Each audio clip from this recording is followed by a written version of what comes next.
Hello everyone, আজকে আমি বিরিয়ানি রান্নার রেসিপি নিয়ে আপনাদের মাঝে চলে আসলাম। আজকে আমি বিরিয়ানি রান্না করব কীভাবে সেটাই আপনাদের সাথে শেয়ার করব। বিরিয়ানি তো সবাই কম বেশি রান্না করতেই পারি আমরা, তারপরে আমি যেভাবে রান্না করি সেভাবেই আপনাদের সাথে আজকে শেয়ার করব। তো আমি বিরিয়ানি রান্নার আগে ফার্স্টে আমি বিরিয়ানিতে আলু দিব, সেহেতু আলুগুলো আমি মাঝারি সাইজের 2টা আলু ছোটো ছোটো করে কেটে নিয়েছি মাপ মতো। বড়ও না ছোটও না, যেভাবে কেটে নিব। কেটে নিয়ে আমি এটাকে লবণ এবং হলুদ দিয়ে ভালো করে একটু ভেজে নিব। অতটা বেশি ভাজা যাবে না, একটু কালার আসে সেরকমভাবেই আমি ভেজে নেব। তো বিরিয়ানিতে আলু পছন্দ করে না এমন লোক খুব কম, তো আমিও বিরিয়ানিতে আলু খুব পছন্দ করি। এই যে আলুটা এইভাবে আমি ভেজে নিয়েছি, ভেজে রেখে দিলাম। এরপরে আমি বিরিয়ানির জন্য এবং মাংস মাখাবো, সেই মাংসের ভিতরে আমি একটু ম্যারিনেট করার সময় পেঁয়াজের বেরেস্তা দিব। সেই জন্য পরিমাণ মতো কি একটু বেশি করেই পেঁয়াজটা বেরেস্তা করে ভেজে নিব। বিরিয়ানি রান্নার শেষে আমি বেরেস্তাটা ইউজ করব, এবং বিরিয়ানির মাংসটা যখন আমি ম্যারিনেট করব মশলা দিয়ে, তার ভেতরেও আমি কিছুটা পেঁয়াজের বেরেস্তা ব্যবহার করব। তাহলে বিরিয়ানির জন্য যে মাংসটা আমি রান্না করব সেই মাংসটার টেস্টটা অনেক ভালো হবে। তো আমি বেরেস্তাটা করে নিয়েছি, এই যে লাল লাল করে একদম ভেজে নিয়েছি, এবং এই যে কিছুটা আমি তুলে এটাকে আমি চিনি মাখিয়ে রেখে দেব। এটার সাথে চিনি মাখিয়ে রাখলে পেঁয়াজের বেরেস্তাটা মুচমুচে থাকবে অনেকটা সময়। তো এখন চলে আসলাম একটু মাংসটা ম্যারিনেট করার জন্য। তো আমার হাতে যেহেতু সময় ছিল না, আমি আসলে ম্যারিনেট করে কিছুক্ষণ রাখতে পারিনি, আমি সাথে সাথেই রান্না করে ফেলেছি। আপনারা চাইলে কিছুটা সময় রেখে দেবেন, তাহলে মাংসটা আরও ভালোভাবে সেদ্ধ হবে, তাহলে দেরি হবে না আপনার। আমার একটু সময় লেগেছিল সেদ্ধ হতে, কারণ আমি তো মাখিয়ে রাখিনি। তো আমি বিরিয়ানিতে প্যাকেট মশলা তো ব্যবহার করবই, এবং প্যাকেট মশলা ছাড়াও আমি সব ধরনের মশলা এই মাংসের ভিতরে ব্যবহার করব। আমি দিয়ে দিয়েছি আদা বাটা, রসুন বাটা, এবং আগেই দিয়ে দিয়েছি আস্ত গরম মশলা, এলাচ, দারচিনি, লবঙ্গ, তেজপাতা, এগুলো দিয়ে দিয়েছি। আদা বাটা, রসুন বাটা পরিমাণ মতো দিয়ে দিয়েছি। টক দইটা দিয়ে দিচ্ছি, বেশ খানিকটাই টক দই দিতে হবে। আসলে আমি একটু বেশি পরিমাণে বিরিয়ানি রান্না করব, তাই একটু বেশি পরিমাণে টক দই দিয়েছিলাম। আপনারা পরিমাণ মতো যে যেরকম রান্না করবেন। আর দিয়ে দেব গুঁড়া মশলাগুলো, যেমন ধনিয়া গুঁড়া, জিরা গুঁড়া, গরম মশলার গুঁড়া, এবং দিয়ে দেব আমি পরিমাণ মতো সয়া সস। মাস্ট আপনারা সয়া সস এবং টমেটো সসটা ইউজ করবেন বিরিয়ানি ডিশে, তাহলে দেখবেন টেস্ট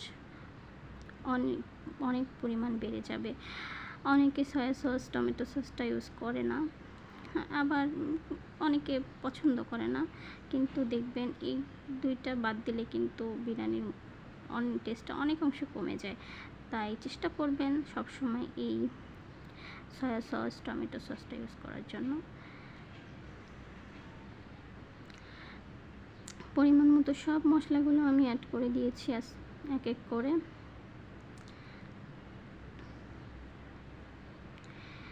এবার আমি লবণ দিয়ে দেব।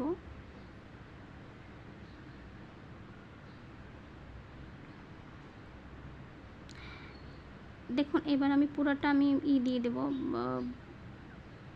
বিরিয়ানির মশলার প্যাকেটে যতটা থাকবে আমি পুরোটাই দিয়ে দেব, কারণ আমি 1 কেজি পোলাও চাল এবং 1 কেজি গরুর মাংস নিয়েছি। তো আমার সেই হিসেবে আমার 1 প্যাকেটই লেগে যাবে। আপনারা যদি এর চেয়ে কম রান্না করেন তাহলে আপনারা কম ইউজ করতে পারেন।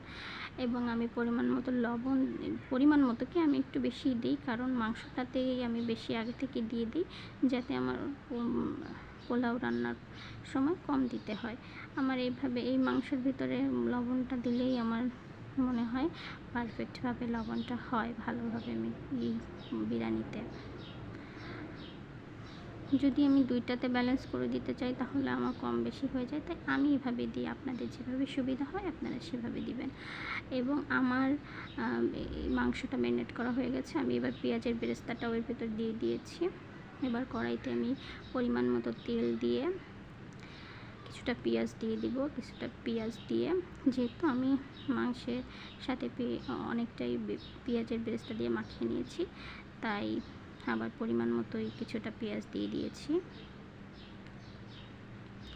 দিয়ে আমি এটাকে একটু হালকা ভেজে মাংসটা দিয়ে দেব, মাখিয়ে রাখা মাংসটা দিয়ে দেবো। এই যে মাংসটা দিয়ে দিয়েছি এবং এভাবেই আমি মাংসটা এখন রান্না করে নেব। এর ভিতরে কিন্তু আমি কোনো পানি ইউজ করব না, মাংস থেকে পানি বের হবে এবং এর সাথে আমি টক দই ইউজ করেছি, এর থেকেও পানি বের হবে। এই পানিটা দিয়েই আমি মাংসটা সেদ্ধ করে নেব, তাহলে টেস্টটা অনেক ভালো আসবে। পানি দিলে কিন্তু টেস্টটা অনেকাংশে কমে যায়। তারপরে যাদের সেদ্ধ না হয় তাহলে অল্প পানি ইউজ করতে পারেন। এই যে আমার মাংসটা একদম পারফেক্ট রান্না হয়ে গেছে। এবার এটাকে নামিয়ে আমি পোলাওটা রান্না করে নেব। আমি একটা বড় সাইজের পাত্র নিয়ে নিয়েছি, কারণ আমি সবসময় বিরিয়ানি রান্নাতে একটু কম বেশি রান্না করলে আমি একটু বড় সাইজেরই পাতিল নিই, কারণ বড় সাইজের পাত্রে আমি রান্না করলে পোলাওটা আমার ঝরঝরে হতে বা নাড়াচাড়া করতে সুবিধা হয়। তেলের ভিতরে আমি গরম তেলে আস্ত গরম মশলাগুলো দিয়ে দিয়েছি, লবঙ্গ, এলাচ, দারচিনি। এরপরে আমি দিয়ে দিয়েছি তেজপাতা, দিয়ে একটু ভেজে নেব। ভেজে আমি পোলাও চালটা দিয়ে দেবো। আমি কিন্তু এই পোলাওর ভিতরে আদা রসুন বাটাও দিয়েছি একটু, কিন্তু এটা আসলে স্কিপ হয়ে গেছে, এটা একটু ভিডিও করতে মনে ছিল না। যাই হোক, আমি এর সাথে কিন্তু একটু আদা রসুন বাটা দিয়েছি। এবার এটাকে আমি একদম ঝরঝরে করে ভালো করে ভেজে নিব। যতক্ষণ না পর্যন্ত এটা ভাজা ভাজা হচ্ছে ততক্ষণ পর্যন্ত আমি ভেজে নিব। ভালো করে যতটা ভাজা হবে বিরিয়ানিটা ততটা ঝরঝরে সুন্দর হবে। তো আমি ভালো করে ভেজে নিয়েছি। এরপরে আমি আগে থেকে পরিমাণ মতো পানি ফুটিয়ে রেখেছিলাম, সেই পানিটা আমি দিয়ে দিয়েছি।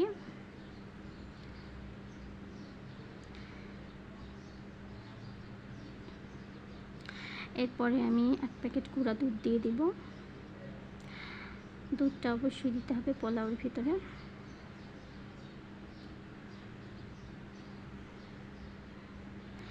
এক প্যাকেট দিলেই হয়ে যায়। ওই ছোট সাইজের 1 প্যাকেট দুধ, 20 টাকা দামের 1 প্যাকেট দুধ দিলেই আপনাদের পারফেক্ট হয়ে যাবে। এবং এই যে আগে থেকে ভেজে রাখা আলুগুলো দিয়ে দেবো এখন আমি। যেহেতু আমি আলুগুলো আগে থেকে হালকা ভেজে রেখেছিলাম, তাই এই পোলাও রান্নার ভেতরেই আমি এই দিয়ে দেবো। তাহলে এই যতটুকু পানি পোলাওটা সেদ্ধ হবে ততক্ষণে আমার আলুগুলোও সেদ্ধ হয়ে যাবে বাকিটা। এরপরে দিয়ে দেবো কয়েকটা আলু বোখারা, দিয়ে ভালো করে নেড়ে দিব। এরপরে দিয়ে দেব একটু লবণ, কারণ আমি মাংসতে যেহেতু লবণ একটু বেশি দিয়েছি তাই এখানে একটু কম দিলাম। এরপরে মাংসটা মিক্সড করার পরে যদি দেখি কম বেশি হয়েছে তাহলে আমি আবার দিব লবণটা। তো এই যে এরপরে আমি কয়েকটা আস্ত কাঁচামরিচ দিয়ে দেব। কাঁচামরিচটা দিয়ে ভালো করে নেড়ে মিশিয়ে দিয়ে দেব। এরপরে আমি এটাকে হাই হিটে ভালো করে কিছুক্ষণ রান্না করে নিব,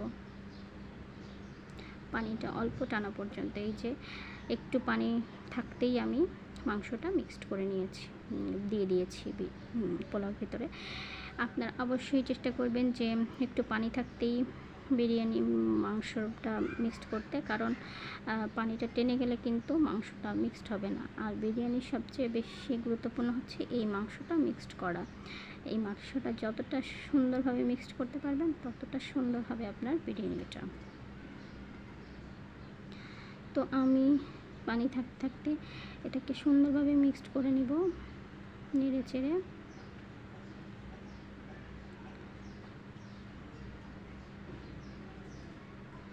যাতে সব মশলাগুলো পোলাওর ভিতরে ভালোভাবে মিক্সড হয়ে যায়, সেভাবে ভালো করে নেড়ে চেড়ে মিক্সড করে নিয়েছি। দেখুন আমি পুরোটা মিক্সড করে এবার আমি একটা তাওয়া নিচে দিয়ে হাই হিটে তাপ দিয়ে আমি এটাকে দমে রান্না করব কিছুক্ষণ।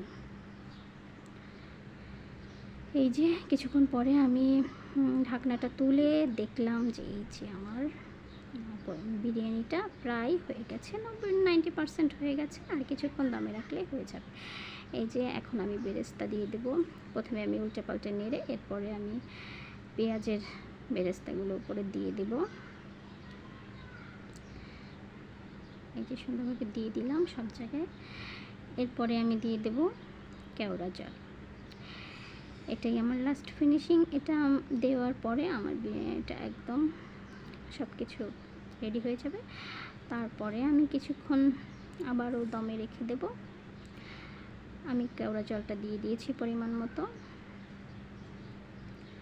এখন আমি এটাকে ঢেকে দমে রেখে দেব।